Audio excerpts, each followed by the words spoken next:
Hello दोस्तों, मैं Rakesh Kumar proton technical classes के इस ऑनलाइन मंच पर आपका हार्दिक अभिनंदन करता हूं।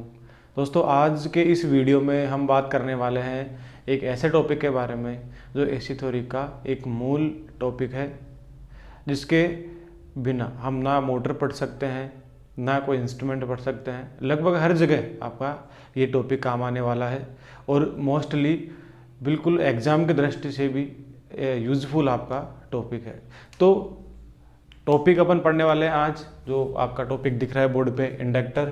और इंडक्टर एक ऐसा टॉपिक है, बिल्कुल लजीज टॉपिक जिसको अपन कह सकते हैं। इसके जो क्वेश्चंस बनते हैं वो इतने महत्वपूर्ण है और इसकी जो कार्यप्रणाली है वो भी इतनी महत्वपूर्ण है कि आगे आने वाले टॉपिकों में इसका आपका बहुत बड़ा योगदान रहेगा।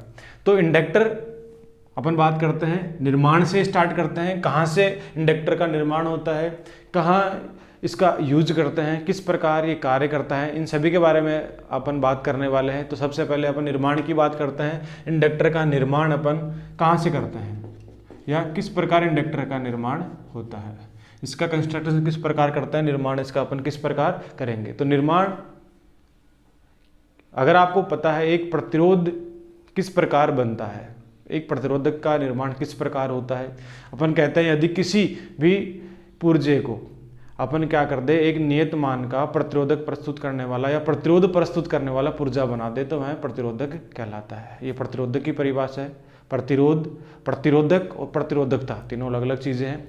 तो अगर अपन कहें यदि कोई पुर्जा है वो एक नियत मान का प्रतिरोध प्रस्तुत कर रहा है, उसको आपने कह दिया प्रतिरोधक। इसी प्रकार आपके इंडक्टर की परिभाषा है, यदि किसी चालक तार को आप क्या कर दे, एक नियत मान का इंडक्टेंस प्रस्तुत करने वाला पुर्जा बना दे तो वह क्या कहलाता है, आपका इंडक्टर कहलाता है। परिभाषा क्या है, यदि किसी चालक तार को एक नियत मान का इंडक्टेंस प्रस्तुत करने वाला पुर्जा बना दे तो वह क्या कहलाएगा आपका, या वह पुर्जा क्या कहलाएगा आपका, इंडक्टर कहलाएगा। तो यह है इंडक्टर का निर्माण में इंडक्टर की परिभाषा। कोई चालक तार है, आपको इस प्रकार एक कॉइल नुमा उसको आकृति आपने दे दी तो यह क्या कहलाएगा आपका एक इंडक्टर। और जैसे ही आप इसको कॉइल नुमा आकृति प्रदान करेंगे तो यह एक इंडक्टेंस प्रस्तुत करेगा। अब बात करते हैं इंडक्टेंस की परिभाषा की। इंडक्टेंस क्या होता है, निर्माण आपने कर लिया है कि एक इंडक्टर का निर्माण आप किस प्रकार करेंगे, चालक तार को एक कॉइल नुमा आकृति प्रदान कर देंगे तो वह आपका एक इंडक्टर कहलाएगा। और जैसे ही कॉइल नुमा आकृति प्रदान करेंगे तो वह क्या करेगा, आपका इंडक्टेंस प्रस्तुत करेगा। तो अब इस इंडक्टेंस के बारे में हम पढ़ने वाले थोड़ा सा, इंडक्टेंस किसे कहते हैं। लेकिन इंडक्टेंस से पहले अपन थोड़ी सी बात कर लेते हैं कि एक इंडक्टर में जब अपन सप्लाई देते हैं तो किस प्रकार इसमें ईएमएफ पैदा होती है, क्यों एक इंडक्टर ईएमएफ पैदा करता है। इंडक्टर के साथ साथ यहाँ पे एक ट्रांसफार्मर का भी अपना सवाल हल हो जाएगा, क्योंकि ट्रांसफार्मर किस प्रकार की ईएमएफ जनरेट करता है, स्थितिजन्य या गतिजन्य। तो दोनों में अभी यही अपन कंफर्म कर देंगे। तो जब भी कोई चालक तार किसी चुंबकीय क्षेत्र के मध्य घूमता है तो किस प्रकार की ईएमएफ पैदा होती है, हमेशा गतिजन्य प्रकार की। लेकिन यदि कोई चालक तार के चारों तरफ अगर कोई चुंबकीय क्षेत्र घूम रहा है तो चालक तार स्थिर पड़ा है तो किस प्रकार की ईएमएफ पैदा होगी, स्थितिजन्य प्रकार की, मतलब स्थिर प्रकार की। स्थिर प्रकार का मतलब वो वाला नहीं कि एक स्थिर प्रकार और गति प्रकार की ईएमएफ, यहाँ पे स्थितिजन्य ईएमएफ, किस स्थिति के कारण ईएमएफ पैदा हो रही है, चालक तार घूम रहा है या चालक तार स्थिर पड़ा है। तो यहाँ पे आपका इंडक्टर है, इसको अपन सप्लाई देते हैं। इस इंडक्टर को जब अपन सप्लाई देंगे तो यहाँ पे पोल बनेंगे एन और एस, एन और एस पोल बनेंगे, बार बार बदलेंगे, एन और एस पोल बदलेंगे, बल रेखाएं बार बार बदलेगी तो इस इंडक्टर में ईएमएफ पैदा हो जाएगी, जिसको अपन क्या कहते हैं, बैक ईएमएफ। बैक ईएमएफ जिसको अपन कहते हैं। जब आप किसी इंडक्टर को सप्लाई देंगे तो इस इंडक्टर में क्या होगा, बार बार चुंबकीय क्षेत्र बदलेगा। अगर इसी कुंडली में अगर आप डीसी सप्लाई देते हैं तो केवल एक ही बार ईएमएफ जनरेट होगा। यहाँ आपने प्लस, यहाँ माइनस, केवल डीसी सप्लाई दे दिया आपने तो यहाँ प्लस के हिसाब से यहाँ पे अपना एन पोल बना दिया, यहाँ एस पोल बना दिया। तो एक बार बल रेखाएं क्या होगी आपकी, एन से एस की तरफ जाएगी, दोबारा तो जाएगी नहीं क्योंकि यहाँ पर आप फिक्स सप्लाई दे रखे हैं प्लस और माइनस, तो यहाँ पे एन से एस की तरफ बल रेखाएं चली गई। यहाँ पे एक बार ईएमएफ बन गया और एक बार ईएमएफ जैसे ही बना अगले ही सेकंड ईएमएफ का मान कितना हो जाएगा, वापस जीरो। अगर यहाँ कोई वोल्ट मीटर लगा है तो वह अगले सेकंड उस यहाँ पे वोल्टेज का मान कितना दिखाएगा, जीरो, क्योंकि डीसी सप्लाई दे रहे हैं यहाँ पर। डीसी में क्या होता है, एक बार पोल और एन और एस पोल बन गए, उसके बाद में आपकी बल रेखा स्थिर हो गई, आपका जो कुंडली है वो पहले से स्थिर है। अगर दोनों चीजें स्थिर रह गई तो फिर ईएमएफ जनरेट नहीं होगी। ईएमएफ जनरेट करवाने के लिए चाहिए क्या अपन को, एक चीज मूवमेंट या एक चीज गति करती रहनी चाहिए, या तो चुंबकीय क्षेत्र गति करे या फिर आपका चालक तार गति करे। इंडक्टर में क्या हो रहा है, यहाँ पे अपन सप्लाई दे रहे हैं एसी सप्लाई, तो एसी सप्लाई में बार बार इस वेव के कारण वेव बार बार बदलती रहती है, मान बढ़ता रहता है, घटता रहता है, फिर नेगेटिव में जाता है, फिर वापस पॉजिटिव में जाता है। तो यहाँ पे जो आपके पोल बनते हैं, यहाँ पे अगर एन पोल बन रहा है तो अगले सेकंड यहाँ एस पोल बन जाएगा, यहाँ एन पोल बन जाएगा। तो कुंडली में एसी सप्लाई में बार बार क्या होते रहे, पोल चेंज होते रहते हैं, जबकि डीसी सप्लाई में केवल एक ही बार। अगर अपन यहाँ ईएमएफ पैदा करवाना चाहते हैं तो आपके हाथ में दोनों तार होने चाहिए डीसी के, प्लस और माइनस यहाँ लगा दिया, फिर अगली सेकंड में आपने क्या कर दिया, इसको उल्टा लगा दिया, फिर सीधा लगा दिया, फिर उल्टा कर दिया। तो इस प्रकार यहाँ पे अपन इस कुंडली में ईएमएफ पैदा करवा सकते हैं, लेकिन बिना तारों को चेंज किए। यहाँ पे आपने एसी सप्लाई दे दी, प्लस और माइनस फेज और न्यूट्रल लगा दिया आपने, तो यहाँ पे ऑटोमेटिक ईएमएफ जनरेट होने लगे, क्योंकि एसी में ये गुण होता है इस प्रकार का, मान बार बार बदलता रहता है, दिशा बार बार बदलती रहती है, तो पोल भी बार बार क्या होते रहे, बदलते रहते हैं। तो यह कुंडली में क्या पैदा हो जाती है, एक ईएमएफ पैदा हो जाती है। इस ईएमएफ का जो फॉर्मूला है किस प्रकार निकालते हैं इस बैक ईएमएफ को, ई बराबर माइनस का L D I upon D T, और दूसरा फॉर्मूला आपका ई बराबर माइनस का N D phi upon D t. ये दो फॉर्मूले हैं जिसके माध्यम से इसमें उत्पन्न होने वाले ईएमएफ को अपन ज्ञात करते हैं, जिसको अपन कहते हैं बैक ईएमएफ, जिसका अन्य नाम भी है काउंटर ईएमएफ।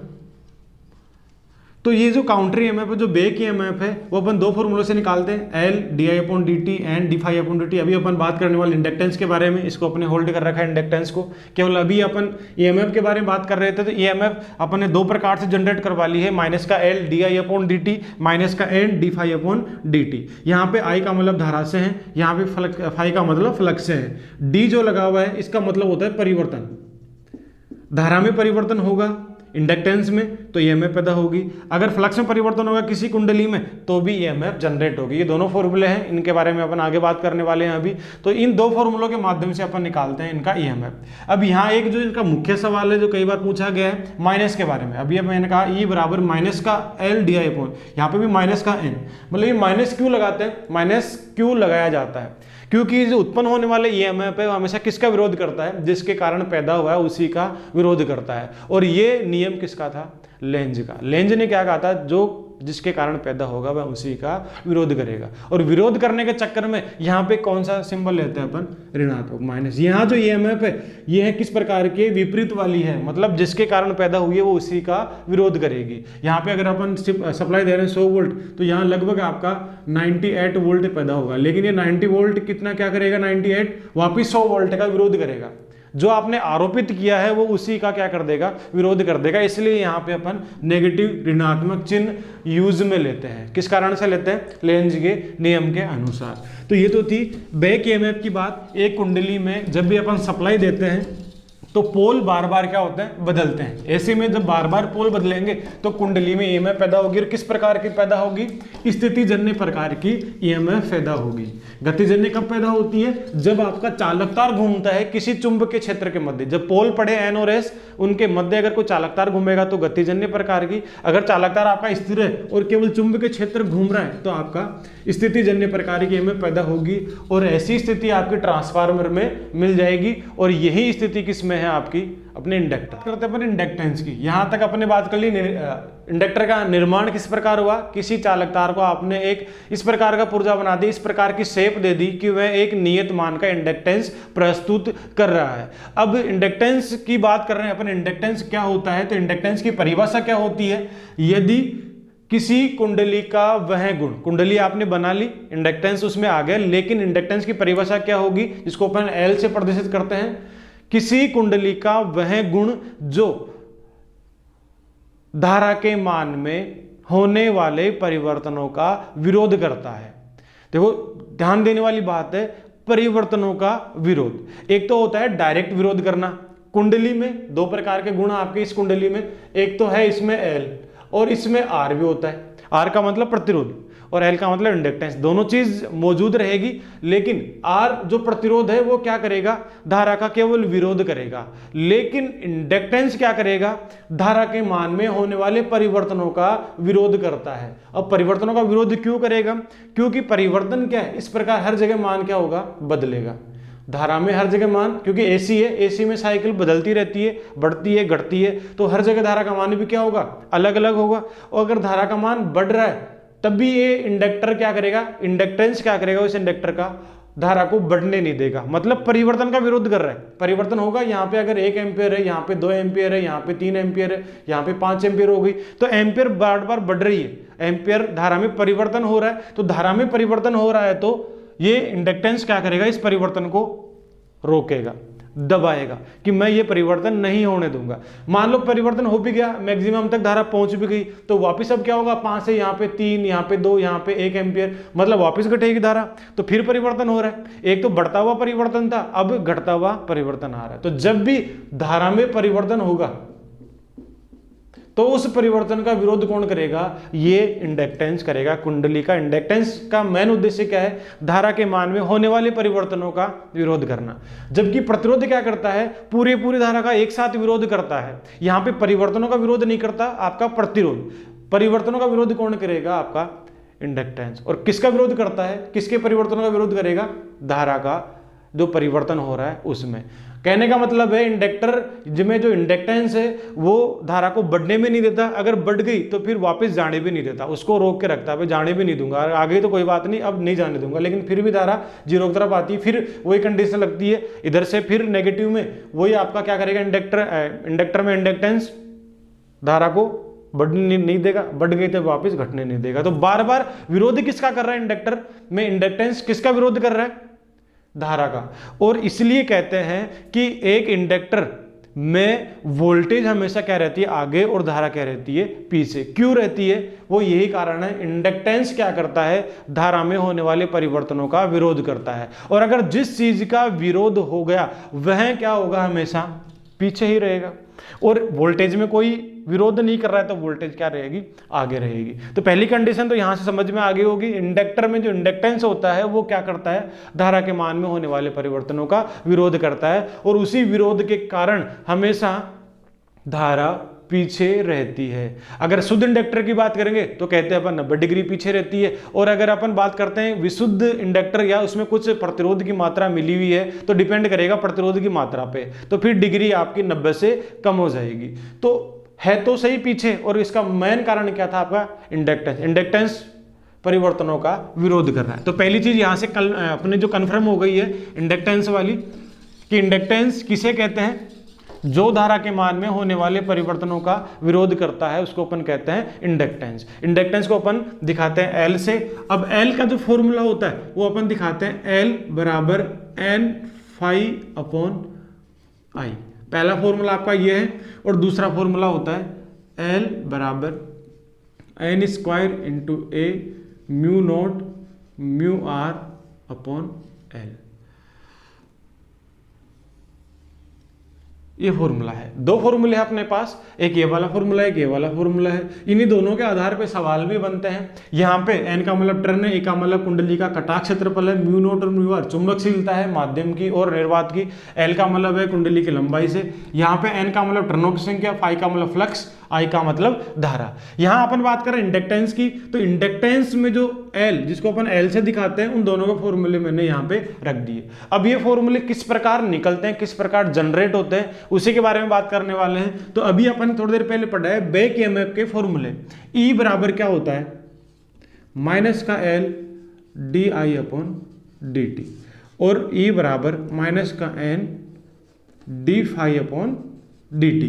ये दो फॉर्मूले हैं बैक ईएमएफ निकालने के, D I upon D T और D phi upon D T, मतलब करंट में परिवर्तन और फ्लक्स में परिवर्तन। जब भी करंट में परिवर्तन की बात करेगा तो आपका इंडक्टेंस आएगा, और अगर फ्लक्स परिवर्तन की बात करेगा तो आपका इंडक्टर में जो आपके टर्न है उनके बारे में बात करेगा। और ये फिक्स है, कई बार सवाल पूछा गया है, इनका ऑप्शन देगा इस प्रकार कि उत्पन्न होने वाला बैक ईएमएफ का अपन किस प्रकार कैलकुलेशन करते हैं। तो फॉर्मूले में आएगा माइनस का L D I upon D t, फिर दूसरा उसमें दे देगा चेंज करके N d I upon D T, मतलब ये जो आपके टर्न है वो करंट के साथ दे देगा। अब अपन दिमाग तो यही लगाएंगे, सोचेंगे तो यही कि करंट में परिवर्तन हो रहा है किसी भी टर्नों में तो ईएमएफ तो पैदा होगी, लेकिन फॉर्मूले के अनुसार अपन ऐसा नहीं कर सकते। फॉर्मूला यही कहता है ई बराबर माइनस का L D I upon D T. जब भी करंट परिवर्तन की बात करेंगे तो अपन इंडक्टेंस एल लेंगे, और अगर फ्लक्स परिवर्तन की बात करेगा तो अपन टर्नों की संख्या एन लेंगे। तो यहाँ पे दोनों फॉर्मूले आपने लिख लिए। अब इस फॉर्मूले की अपन बात कर रहे हैं एल बराबर एन फाई अपॉन आई, इसको अपन यहाँ प्रतिपादित करेंगे, इसको सत्यापित करेंगे। इन दोनों फॉर्मूलों को अपन यहाँ लिखते हैं L D I upon D t बराबर माइनस का N D phi upon D t. अब दोनों का अपन क्या करते हैं, समाकलन कर देते हैं।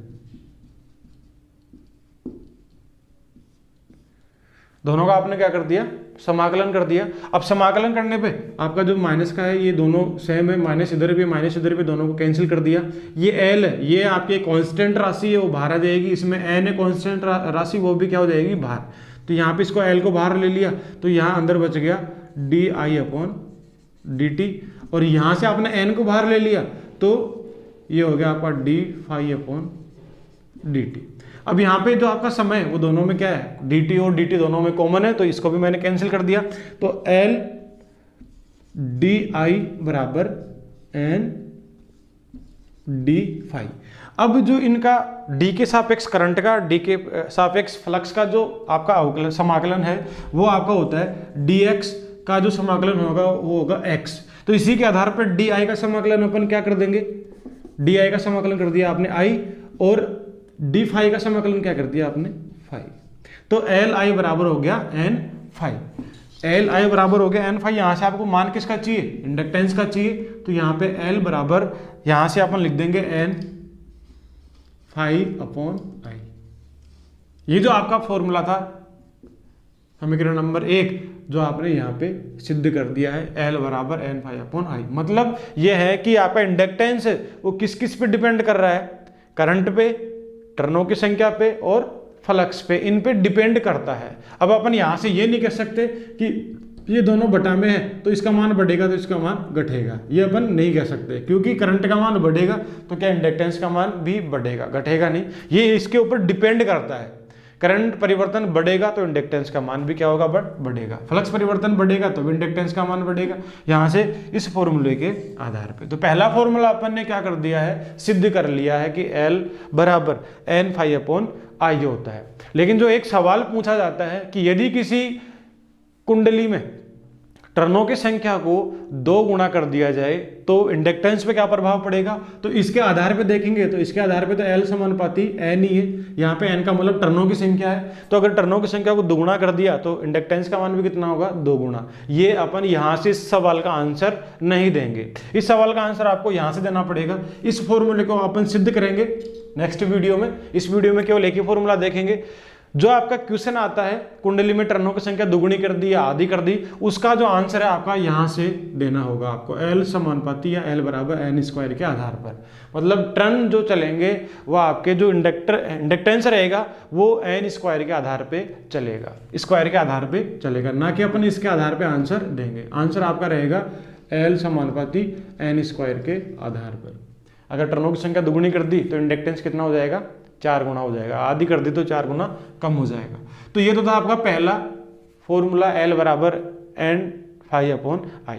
तो अपने बात कर लिए इंडक्टर में निर्माण की, किस प्रकार निर्माण करते हैं। यदि किसी कुंडली को, यदि किसी चालक तार को एक कुंडलीनुमा आकृति दे दे तो वह एक नियत मान का इंडक्टेंस प्रस्तुत करने वाला पुर्जा बन जाता है, उसी को अपन क्या कहते हैं, इंडक्टर कहते हैं। इंडक्टर में ईएमएफ किस प्रकार पैदा होती है, इंडक्टर में ईएमएफ पैदा होगी कि अगर किसी कुंडली को अगर आप एसी सप्लाई देते हैं तो उसके दोनों तरफ एन और एस पोल बदलते रहते हैं, और बदलते हुए चुंबकीय क्षेत्र में अगर वो कुंडली पड़ी है तो वह क्या पैदा होगी, उस कुंडली में ईएमएफ पैदा हो जाएगी। फिर तीसरी बात करते हैं इंडक्टेंस की। इंडक्टेंस की परिभाषा क्या होती है, इंडक्टेंस की परिभाषा, यदि किसी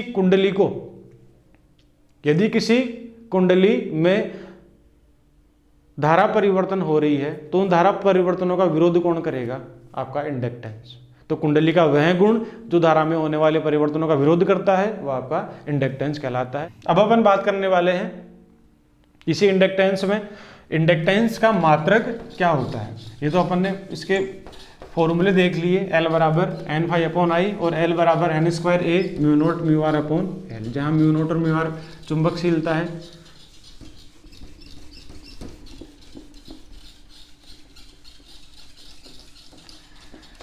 अब बात करते हैं इंडक्टेंस में इसके मात्रक की, जिसका मात्रक क्या होता है, हेनरी, जिसको अपन H से दिखाते हैं।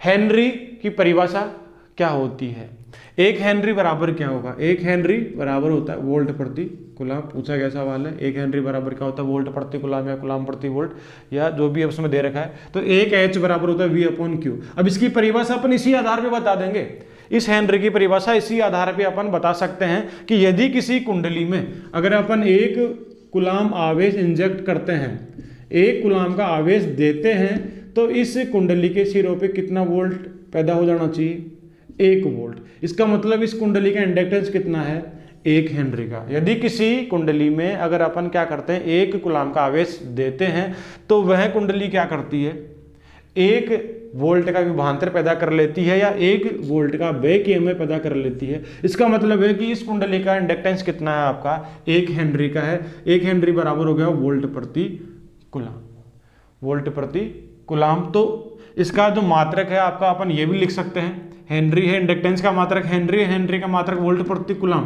तो वोल्ट प्रति कूलाम भी अपन इसको बता सकते हैं, वोल्ट प्रति कूलाम, 1 हेनरी बराबर। तो ये तो थी 1 हेनरी की परिभाषा।